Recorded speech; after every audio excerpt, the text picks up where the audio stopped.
បាទជម្រាបសួរពុកម៉ែបងប្អូនទាំងអស់គ្នាថ្ងៃដែរខ្ញុំបាទមកធ្វើវីដេអូបង្ហាញមួយទៀតហើយថ្ងៃដែរខ្ញុំធ្វើវីដេអូបង្ហាញអំពីថ្នាំសម្រាប់ស្មៅនៅក្នុងដំឡូងមីបាទអញ្ចឹងដូចបង្ហាញអញ្ចឹងគឺថ្នាំខ្ញុំមានឈ្មោះថាស្មៅឆេក្រហម KS ហើយខ្ញុំយកនេះមកនេះគឺយកមកដប1លីត្រមកទេដោយសារតែស្រួលដឹក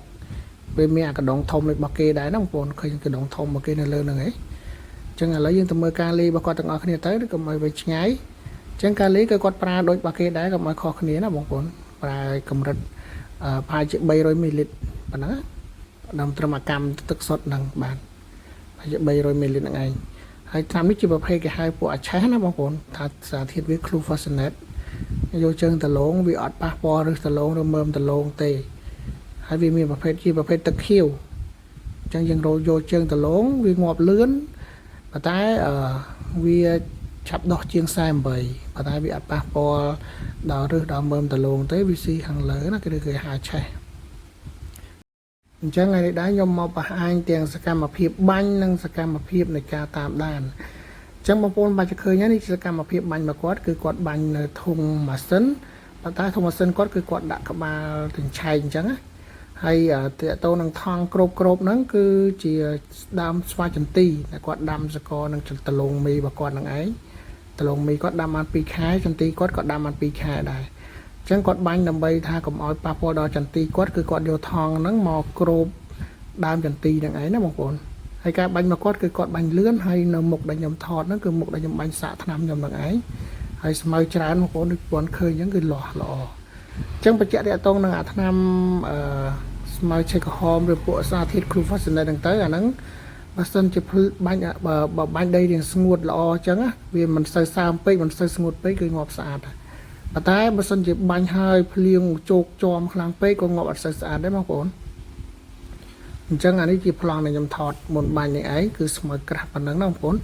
ស្មៅវាចង់លិចដលងដែរណាបងប្អូនហើយតាក់ទងនឹងគាត់បាញ់ហ្នឹងក៏គាត់បាញ់សាច់តែក្រោមហ្នឹងទេហើយតាក់ទងនឹងថ្នាំហ្នឹងវាគ្រាន់តែហុយប៉ះចុងដលងក៏អត់អីដែរ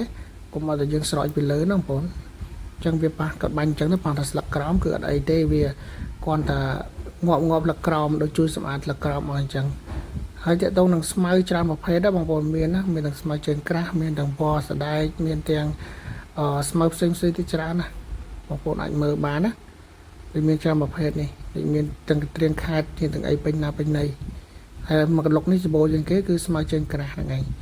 ចឹងបងប្អូនច្បាស់ជាដឹងហើយស្មៅជើងក្រាស់ជាស្មៅមួយដែលពិបាកបាញ់ជាងគេហើយបើបាញ់48វិញសឹងតែអត់ងាប់ណាបងប្អូនចឹងបងប្អូនអាចមើលបានទេសភាពខាងក្រោយហ្នឹងយើងឃើញភ្នំហ្នឹងគឺភ្នំកលែនហ្នឹងឯងគឺបាញ់នេះគឺបាញ់នៅទេសភាពដែលមានភ្នំកលែនអមពីក្រោយហើយដីរបស់គាត់ទេសភាពស្អាតដែរបើធ្វើផ្ទះដូចឃើញផ្ទះគេក្រោយមួយហ្នឹងផ្ទះគេហ្នឹងមើលទៅទេសភាពភ្នំកលែនមកជួរហ្មងនៅខាងស្រុកស្វាយលើបងប្អូនអញ្ចឹងបញ្ជាក់ពីលើទៅលើការបាញ់របស់គាត់ទៀតតើតើនឹងចន្ទីគាត់នេះគាត់គ្របហ្នឹងគាត់ដូចជាដាំ6x7ចន្លោះម៉ែត្រវាហើយគាត់គ្របថងអញ្ចឹងគាត់គ្របមកជួរអញ្ចឹងបាញ់ពីវារងហើយគាត់យកថងទៅគ្របមកជួរទៀតអញ្ចឹងគាត់គ្របអញ្ចឹងដើម្បីឲ្យកុំឲ្យតែវាប៉ះពាល់ចន្ទីហើយមកគាត់បាញ់បើគ្របដល់សាបអស់ដោយសារបាញ់យ៉ាងជោគថងណាគាត់បាញ់អញ្ចឹងទៅវាងាប់ដល់កូនងាប់ដល់ស្មៅតាមរងគៀនរងចន្ទីណាបងប្អូនអញ្ចឹងអានេះជាភេទស្មៅហើយមានស្មៅដែលខ្ញុំនិយាយមិញគឺស្មៅជើងក្រាស់ហ្នឹងហើយគឺស្មៅដែលបបាក់បាញ់ណាស្មៅនេះដោយសារតែវារឹសច្រើនណាបងប្អូនហើយតកតូននៅឆ្នាំនេះបើតាមព័ត៌មានទូលបានគឺខេត្តសៀមរាបយើងអ្នកដាំចន្ទីគឺច្រើនណាស់គ្រប់តំបន់ដោយសារចន្ទីឆ្នាំនេះតម្លៃវាល្អទូផ្លែអត់សូវច្រើនតែតម្លៃវាថ្លៃរហូតដល់7000ជាងការឡើងខ្ពស់ចឹងទៅគេសរុបដាំចន្ទីច្រើនណាស់ចឹងពីច្រើនចការដលងឃើញគេដាំចន្ទីច្រើនចឹងយើងរំពឹងថា3ឆ្នាំទៀត3ទៅ4ឆ្នាំទៀតចការដលងកាន់តែកាត់បន្ថយហើយដោយសារចន្ទីធំចឹងថ្នាំនៅលើដលងមីប្រហែលជាកាត់បន្ថយជាងយើងទៅប្រើប្រាស់ច្រើនទៅលើថ្នាំលើចន្ទីនោះវិញអញ្ចឹងសង្ឃឹមថាតម្លៃចន្ទីនៅតែល្អរាល់ឆ្នាំទៅព្រោះចន្ទីមិនមែនងាយស្រួលធ្វើទេចន្ទីគឺយើងចំណាយពេលច្រើនខែថែតាំងពីថែទាញស្លឹកទាញផ្កាទាញក្តឹបរហូតទ្រាំទៅបានរើសគឺចំណាយទុនអស់រាប់ម៉ឺនតែផ្ទុយទៅវិញបើសិនជាគេធ្វើចំណេញបានច្រើនក៏ចំណេញបានរាប់ម៉ឺនដែរ ចន្ទីវាចំណេញជាងស្រូវដែរស្រូវធ្វើនឹងទឹកពឹងលើទឹកហើយផលក៏តិចទួចជាងដែរมันអាចចំណេញដល់មហាត់ 4-5,000 ដុល្លារដូចចន្ទីបានទេចន្ទីគេអាចចំណេញបានច្រើនបើសិនគេថែបានល្អណាចឹងមកតាមមកគេសរុបដាំចន្ទីហើយខ្ញុំនេះឮថាចន្ទីគោលវាឡើងថ្លៃទៀតដោយសារតែគេសរុបដាំច្រើនណាចឹងបកមកវិញបងប្អូនយើងច្បាស់ជាឃើញដលងមីគាត់ហើយដលងមីគាត់នេះគាត់ដាំចំអាពេលវគ្គរាំងណាដូចបច្ចុប្បន្ននេះខែ7គាត់ដាំជុំវិញខែ5ចឹងយើងឃើញថាដាច់ដៅច្រើនណាឃើញដោះដាច់អត់សូវជាមានដោះបានពេញដៅតែឃើញដោះដាច់ច្រើនតែបើគាត់ថាបើគាត់ជួសក៏វាដោះអត់តន់ណាចឹងទៅក៏គាត់ទុកចិត្តថាបានបណ្ណាសល់ប៉ុណ្ណឹងទៅព្រោះបើជួសក៏ដោះអត់តន់គ្នាដែរអាធំគឺពីបាំងពលឺមួយថ្ងៃបាំងអីអស់ទៅក៏អាក្រោយដោះមិនតន់គ្នាដែរបាទអញ្ចឹងចំពោះខែនេះខែ7នេះគឺតើតើនឹងខេត្តសៀមរាបយើងចាប់ដើមមានភ្លៀងធ្លាក់បដាហើយចឹងចាហេតុធ្វើឲ្យដលងមីរបស់គាត់ហ្នឹងក៏ល្អហើយស្មៅក៏ល្អដែរដលងមីលាស់ខ្ចីខៀវស្អាតតែស្មៅក៏ខៀវដែរហើយបងប្អូនអាចមើលបដូលឬក៏ត្រួយរបស់ដលងមីនេះបានទេដល់ខ្ចីលវក់មកអញ្ចឹងដើម្បីកុំឲ្យខាតពេលយូរឥឡូវយើងទៅមើលការតាមដានទាំងអស់គ្នាទៅនៅប្លង់ដែលខ្ញុំបានថតហ្នឹងណាតួល្អមិនល្អដូចខ្ញុំបានបញ្ជាក់អញ្ចឹងតួល្អមិនល្អក៏ខ្ញុំដាក់វីដេអូចូលដែរដើម្បីចែករំលែកដល់ពុកម៉ែបងប្អូនទស្សនាដោយសារចការរបស់គាត់ហ្នឹងបាញ់ហើយភ្លៀងមែនតើណាបងប្អូនភ្លៀងខ្លាំងអញ្ចឹងយើងដឹងហើយពួកគ្រូ fascinate ឬពួកអឆែហ្នឹងតែភ្លៀងញឹកងាប់ពេកវាងាប់អត់សូវបានល្អខ្លាំងទេអញ្ចឹងខ្ញុំតាមដានបន្ទាប់ពីបាញ់ដូចជាបាន6ថ្ងៃណាបងប្អូនចឹងខ្ញុំដាក់វីដេអូចូលទាំងអស់គ្នាទៅតាមដានតែខ្ញុំបន្តបាទជម្រាបសួរពុកម៉ែបងប្អូនទាំងអស់គ្នាថ្ងៃដែរខ្ញុំបានមកតាមដានស្រែបង្ហាញហើយចការបង្ហាញមួយកន្លែងដែលបាញ់ដលងកាលពីថ្ងៃមុនណាឥឡូវយើងបាញ់បានវាចូល6-7ថ្ងៃហើយបាញ់ឆ្មៅឆេះក្រហមបងប្អូនអញ្ចឹងខ្ញុំបាញ់ពីខាងនេះដល់ខាងនេះណាបងប្អូន2ជួរដែលយើងបាញ់ថ្នាំណាឥឡូវយើងមកតាមដានទាំងអស់គ្នាដែលខ្ញុំបានបញ្ជាក់អញ្ចឹងល្អមិនល្អក៏ខ្ញុំដាក់ជូនណាបងប្អូនអញ្ចឹងកំតពីបាញ់មកដោយសារវាភ្លៀងញឹកពេកណាបងប្អូនពួកឆេះខ្ញុំដឹងហើយពួកឆេះគឺវាទឹកខ្លាំងពេកវាងាប់អត់សូវល្អទេដោយសារពួកឆេះវាងាប់ទៅលើណានេះស្នាមងាប់ហ្នឹងបងប្អូនគឺងាប់វាទៅបានគូសំដែរបងប្អូនវាមានកន្លែងគូសំនិងកន្លែងស្ទើរណាបងប្អូនណាបងប្អូនអាចមើលបាននេះមករោងនេះវិញគូសំណាបងប្អូនអាចមើលបានណាគឺស្មៅជាច្រើនប្រភេទមានទាំងជើងក្រាស់មានទាំងស្មៅនេះច្រើនប្រភេទណាមានទាំងកក់មានទាំងអីទៀតហើយដលងដោយសារតែគាត់បាញ់ខាងក្រោមនេះដលងគឺប៉ះពាល់តែស្លឹកក្រោមទេងាប់តែស្លឹកក្រោមទេនេះងាប់ស្លឹកក្រោមរបស់នេះហើយដើមវាអីទេណាគាត់ថាណាដែលបាញ់គាត់ជោគដល់លើនេះបដូលក៏រួញបដូលខ្លះដែរណាបងប្អូនគាត់ថាអត់ប៉ះទេនៅតែលាស់ខ្ចីបងប្អូនអាចមើលស្មៅបានណាស្មៅគឺស្មៅគឺបានល្អគួរសមដែរបងប្អូនណាពួកយើងទៅបាន6ថ្ងៃទេណាបងប្អូនហើយពួកនេះដោយសារតែបើសិនបាញ់ឲ្យភ្លៀងយើងអញ្ចឹងវាងាប់អត់ស្អាតដូចពួក48ពួកជ្រាបទេដោយសារតែពួកនេះយើងយកជើងមើលប៉ះពាល់មើលបបរឹសហ្នឹងបងប្អូនអញ្ចឹងបងប្អូនអាចមើលបានវាមានជួរស្អាត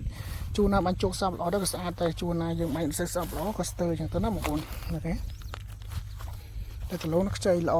បាទជាងកលេចមើលខាងនេះទៀតខាងនេះក៏ល្អគួរសមដែរស្អាតគួរសមនេះហើយស្វ័យយន្ទីដែលគាត់គ្របនៅស្អាតធម្មតាគាត់គ្របថងណាបងប្អូននេះស្អាតស្វ័យយន្ទីគាត់ចឹងបងប្អូនមើលស្មៅទៅវាមិនល្អណាស់ណាពេកទេគាត់ប៉ុណ្ណឹងក៏វាលូតលាស់លេងរួចវាក្រិនហើយវាមានកន្លែងស្អាតខ្លាំងនិងកន្លែងស្ទើរចឹងទៅណាបងប្អូនហ្នឹងស្អាតខ្លាំងគួរសមទៅណាបងប្អូនចឹងដូចបានបញ្ជាក់ចឹងល្អមិនល្អពេកក៏បានក៏បង្ហាញជូនពុកម៉ែបងប្អូនដែរពីគុណភាពថ្នាំហើយដោយសារបានសន្យាជូនពុកម៉ែបងប្អូនហើយបងប្អូនឃើញអាចឃើញដីបានគឺខាងនេះគឺភ្លៀងខ្លាំងណាបាទហើយនេះស្មៅគុំនេះហើយថាគុំនេះក៏ងាប់ដែរណាបងប្អូនចឹងដោយសារឥឡូវមេឃរោភ្លៀងហើយបងប្អូនអាចមើលមេឃបាននៅជើងភ្នំកលែនចឹងតាមដានបានយូរទេទៅបកទៅវិញតែម្ដងទៅហើយដោយសារគុណភាពនេះវាមិនល្អណាស់ណាពេកទេបងប្អូនវាមកគួរសមដោយសារតែភ្លៀងញឹកដែរបាទ Với xem bảy ban phim nhập chứ ô tô các bạn chẳng buồn mơ bàn đấy đi con phim những bạn ban của mùi nhầy với tới vì cua xong bị bàn độc độc bởi cái lấy ní mà chân cả buồn mà chân cả và sẽ đắng với bạn cầm chặt đó mà chân cả có hòm ấy bạn có hòm đi mua phim mấy cứ xe có hòm không buồn này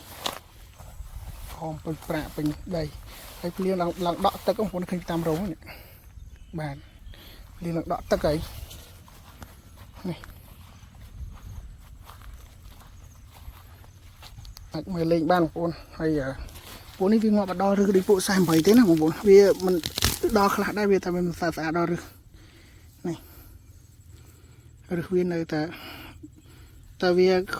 khối lực lớn rồi vì con mình sơ ló đây buồn sao vì sụp thải ra thiên trầm bàn ló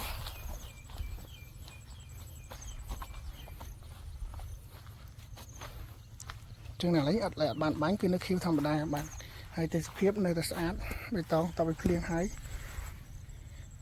nó còn là này chắc là anh cái video lấy cái trong miền tập bản ấy còn chạy lên ông pi là phải lật tập hoa cái bánh đang muốn bán nhá muốn là bị ban màn kia rồi ngọc máy khăn được máy khăn mới chạy đầy bán ông buồn bàn cua sam đai viên bán rồi các bạn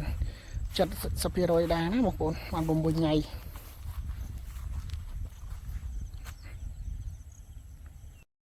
chẳng sẽ video clay như này cứ nhom miền đập bằng ấy còn chạy mình lấy bông mang bông nó pi thì sao nó cả sẽ lập smart trong tàu lông mi đập ra ra tham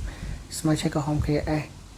đại vì mình passport đó rồi passport đó trôi tàu lông nó không bốn hai thì sao nó cả bánh play và quạt trong tay bạn ở con tràn